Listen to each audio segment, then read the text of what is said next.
It's not surprising to me that any age can inspire someone. I know this to be a fact because of the choral musical, The Story of Annalise. It was my privilege to sing the story of Anne Frank with a 50-piece choir. I'm a high soprano. With the choir's name was Mosaic. I had heard the story, but really didn't know much about her life. And I knew we were going to be studying the music for about 4 months. So I decided to order the book, and I read it over Christmas of 2016. It was an eye-opener to understand what this little girl must have went through. Singing the hour and 10 minutes of choral music with the 3 instruments reached into my soul. We practiced once a week for 4 months, and I practiced a little bit every day to make sure I knew the repertoire. I had no idea how ingrained this would become, that adding the cello and the violin and the oboe would bring the music even more to life. It was such an amazing work that we decided to sing it in 4 cities. And each time we sang, I would feel my emotions well up and have meaning behind what I was singing had a profound impact on my life. Many of us, including the men, were brought to tears at various parts of the music. Some of the parts were hard to sing, not because the actual choral writing was hard, but because it had become a part of us. We were feeling a small part of what they must have felt back then. My absolute favorite part was actually her asking for God's help. It came after a part when she was afraid that she would be captured because soldiers had come to the business and were investigating the people who owned the shop. The name of the song, Kyrie eleison, means Lord have mercy. Sometimes bad things happen to good people.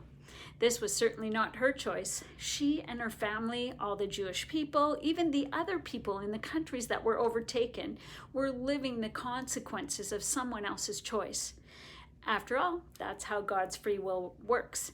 We make choices, we get circumstances. Sometimes others end up suffering because of our choices. I think the song gave us some relief. She must have felt some peace when the men did not find them. I know the choir felt some peace. There was a sense of relief in this part of the music. We could blend together in a harmonious way. It must have sounded like a small reprieve in their circumstances. After Anne's sister received a letter ordering her to report to work camp in Germany in 1942, the family decided to go into hiding. They hid in an attic apartment behind Otto Frank's business in the city of Amsterdam. Anne Frank's diary described frightening periods experienced by Anne, her family, and her friends in the annex. She not only wrote about the horrors of war, but the everyday problems of being a teenager, and she expressed her hopes and her aspirations for the future. Frank's family and friends spent 761 days in the little annex during World War II. Being quiet for that long as a teenager must have been difficult in itself. She had to figure out what to do with her time. She made the most of it and looked on the bright side. And she, as a young person, was so smart and wrote in a journal to express her feelings. She had an outlet, and it was a positive in her life. Her journal made her feel like she had a friend. She was supporting herself in a healthy way. More people should use journals as a way to express themselves. Sometimes just getting it out can give you enough of a release that you can see a different perspective and make a different choice. I started journaling about 4 years ago, and I've created a journal to send to anyone who signs up for my course. I will also send you a pen, very sparkly pen, and a pendant as a welcome package. Anne's story shows us that just because people may be of different religion or race doesn't mean that they should be treated differently. Forced immigration, daily threats, starvation, life or death situations, they were a daily occurrence. Over 1.5 million children passed away during that time. And on August 4th of 1944, soldiers went to investigate the small building where Anne and her family were hiding. The authorities had received tips of fraudulent food ration cards and illegal employment. And when they came to raid the building, they unexpectedly discovered Anne and the others.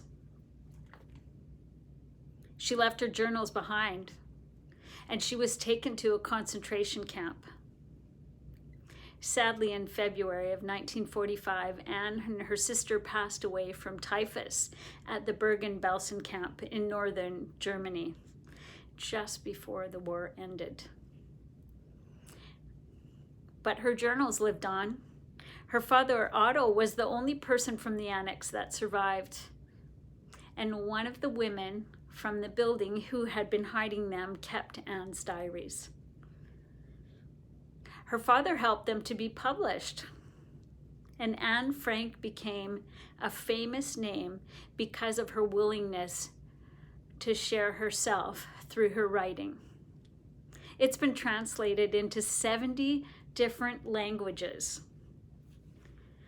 The complete surviving manuscript of Anne Frank's diary is on display for the first time at the Anne Frank House in Amsterdam.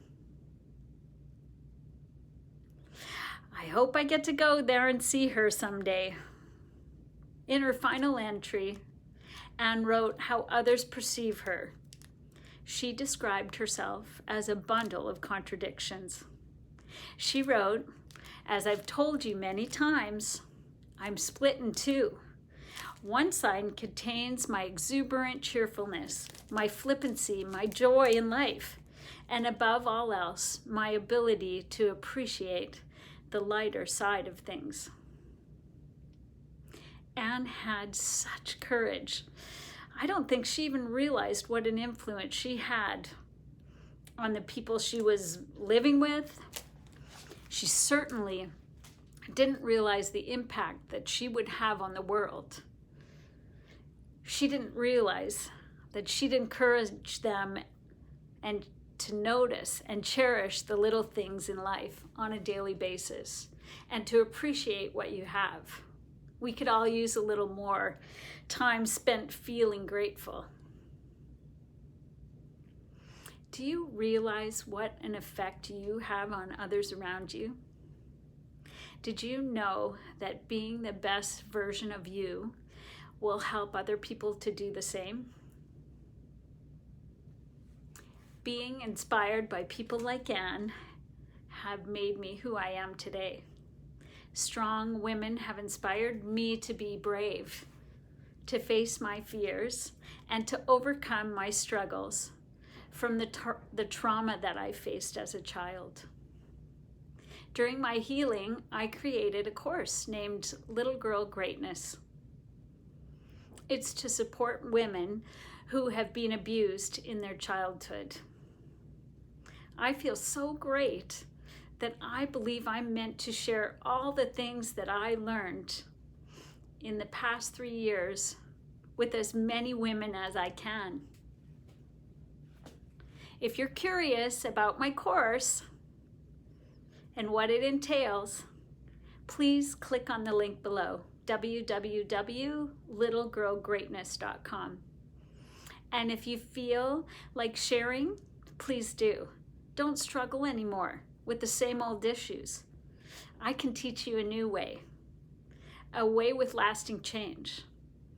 I hope we meet in a Zoom class soon. God bless.